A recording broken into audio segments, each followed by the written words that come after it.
नमस्कार दोस्तों, स्वागत है आपका एक बार फिर से हमारे इस चैनल हिंदी कथाएं पर।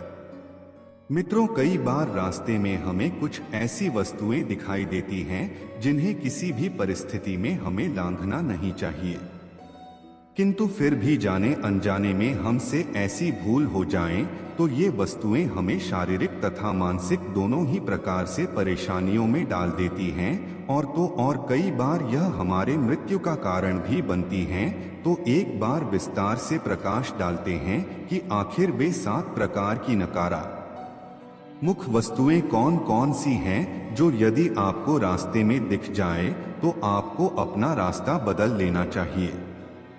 मित्रों, कभी कभी हमें रास्ते में किसी के स्नान करने के बाद फैला हुआ पानी दिखाई देता है। वैसे कहने को तो सिर्फ गंदा पानी है और उससे ज्यादा कुछ नहीं। आप चाहे तो इसे लांघ कर भी जा सकते हैं, लेकिन विष्णु पुराण के अनुसार यह मात्र गंदा पानी नहीं अपितु इससे भी कहीं अधिक बढ़कर है।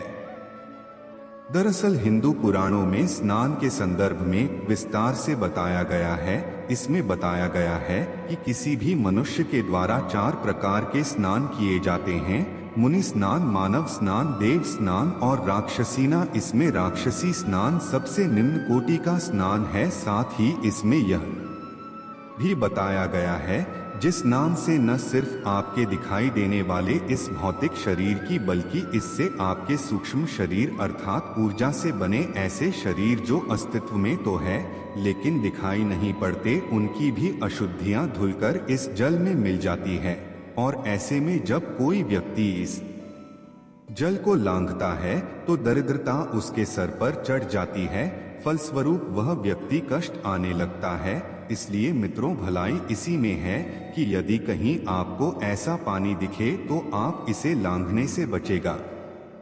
अब बात करते हैं दूसरी प्रकार की अशुद्धि की। मित्रों, कई बार रोड पर हमें मृत प्राणियों की अस्थियां दिखाई पड़ती हैं। आमतौर पर यह अस्थियां उन दुर्भाग्यशाली जानवरों की होती है जो सड़क दुर्घटना में मारे जाते हैं। इन शवों के संदर्भ में विष्णु पुराण कहता है कि किसी भी मनुष्य को कभी भूल कर भी उन अस्थियों को न तो लांघना चाहिए और न ही कभी बहुत इनके करीब से गुजरना चाहिए, और यदि ऐसी भूल हो जाए तो तुरंत ही स्नान कर लेना चाहिए। और इसका कारण आपको पता ही है, क्योंकि हिंदू शास्त्रों में बताया गया है कि शव अथवा शव के अवशेष जैसे अस्थियां इत्यादि के आसपास नकारात्मक शक्तियों का वास होता है, फिर चाहे वह शव किसी जानवर का ही क्यों न हो। ऐसे में यदि कोई मनुष्य इनके संपर्क में आता है तो इससे उसकी पवित्रता तो नष्ट हो ही जाती है, साथ ही उसे विभिन्न प्रकार की परेशानियों से जूझना पड़ सकता है। तो मित्रों, जितना हो सके आप इस सब झंझट से बचकर रहिएगा। अब बात करते हैं तीसरी अशुभ वस्तु की, जो कुछ और नहीं बल्कि बाल है। मित्रों, कहने को तो बाल बड़ी साधारण सी चीज है, लेकिन हिंदू धर्म में बालों को बड़ा ही अशुभ माना जाता है। बालों के संदर्भ में एक बार मां भीष्म ने अर्जुन से कहा था, यदि कभी भोजन में बाल आ जाए तो भूलकर भी उस भोजन को ग्रहण न करना, क्योंकि फिर उस भोजन पर पिशाचों का अधिकार हो जाता है। इस प्रकार से बालों के संदर्भ में यह माना जाता है कि यह किसी भी मनुष्य के सिर पर भार के समान है। जब कोई भी अपने बालों का त्याग करता है तो न केवल अपने बालों को उतारता है बल्कि बालों के साथ साथ वह अपने उन नकारात्मक विचारों का भी त्याग कर देता है जो कहीं न कहीं उसके कष्टदायक जीवन का कारण बनते थे, और इसी वजह से मौत, मैयत अथवा जीवन की नई शुरुआत जैसे शुभ अशुभ अवसरों पर मुंडन करवाया जाता है। दोस्तों, किसी भी व्यक्ति को किसी भी अन्य के करते हुए बालों को लांघना नहीं चाहिए, अन्यथा बालों का त्याग करने वाले का भार उसे लांघने वालों के सर चढ़ जाएगा। अब बात करते हैं चौथी वस्तु की, और वह वस्तु है भस्म अर्थात राख। मित्रों, ऐसे में होता यूं है कि जब कभी धार्मिक अनुष्ठान हेतु यज्ञ हवन किए जाते हैं तो भूलवश यज्ञ की राह रास्ते में फैल जाती है। अब चूंकि यह भस्म धार्मिक अनुष्ठान अथवा अग्नि देव की कृपा से उपजी है, अतः यह अत्यंत ही पवित्र होती है।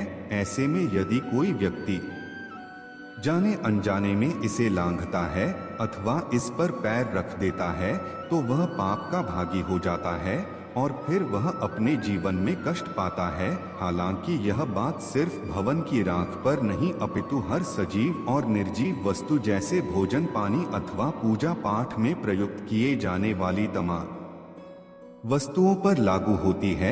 अतः आप ऐसी गलती करने से बचें। इसी प्रकार से मित्रों, यदि हम पांचवी वस्तु की बात करें तो इसमें हमें कभी उस रास्ते से नहीं गुजरना चाहिए जिस रास्ते पर कांटे हो। दरअसल मार्गों में कांटे आना या कांटों से भरे मार्ग पर चलना दुर्भाग्य का प्रतीक है।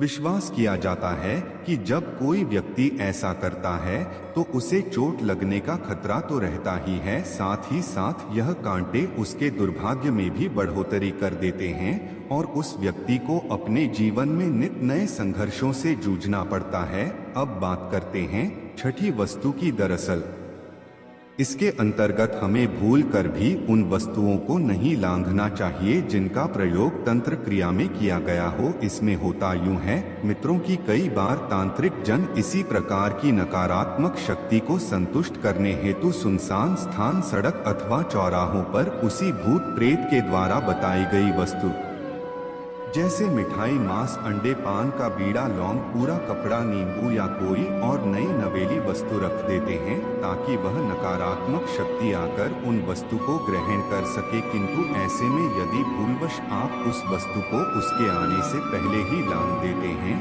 इससे नकारात्मक शक्ति रुष्ट हो जाती है और फिर वह आपका अहित करने के लिए आपके पीछे लग जाती है।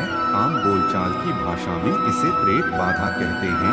अतः मित्रों, यदि आपको रास्ते में कोई ऐसी वस्तु दिखाई पड़े तो बेहतर होगा कि आप इसे लांघने के बजाय इससे बचकर निकल जाएगा। यदि संभव हो तो आप अपना रास्ता ही बदल लीजिएगा। अब बात करते हैं अंतिम और सातवीं वस्तु की। असल में मित्रों, यह वस्तुएं नहीं अपितु वह गंदगी है जिन्हें हम में से ही कुछ मूर्ख लोग करते हैं, जैसे मल मूत्र, थूक, मैले कुचैले कपड़े, टूटे हुए बालों के गुच्छे इत्यादि तमाम ऐसी प्रकार की गंदगी है जिन्हें कुछ लोग बिना सोचे विचारे यहाँ वहाँ फैला देते हैं। ऐसे में दोस्तों, वायुमंडल में उपस्थित कई प्रकार की नकारात्मक शक्तियाँ इस प्रकार की गंदगी की ओर आकर्षित होती है और जो व्यक्ति अपने पैरों से इन्हें लांघ देता है या कुचल देता है, परिणामस्वरूप वह व्यक्ति पेट अथवा सिर के दर्द से पीड़ित हो जाता है। तो मित्रों, ये ही ऐसे 7 प्रकार की वस्तुएं जिन्हें आपको किसी भी दशा में लांघना नहीं चाहिए, अन्यथा यह चीजें आपकी पवित्रता और शांति को नष्ट करेंगे ही करेंगी, बल्कि कभी कभी यह आपकी मृत्यु का कारण भी बन सकती है। मैं उम्मीद करते हैं आपको यह जानकारी जरूर अच्छी लगी होगी। ऐसे और भी वीडियो देखने के लिए अभी सब्सक्राइब करें YouTube चैनल को और वीडियो में अंत तक बने रहने के लिए आप सभी का बहुत बहुत धन्यवाद।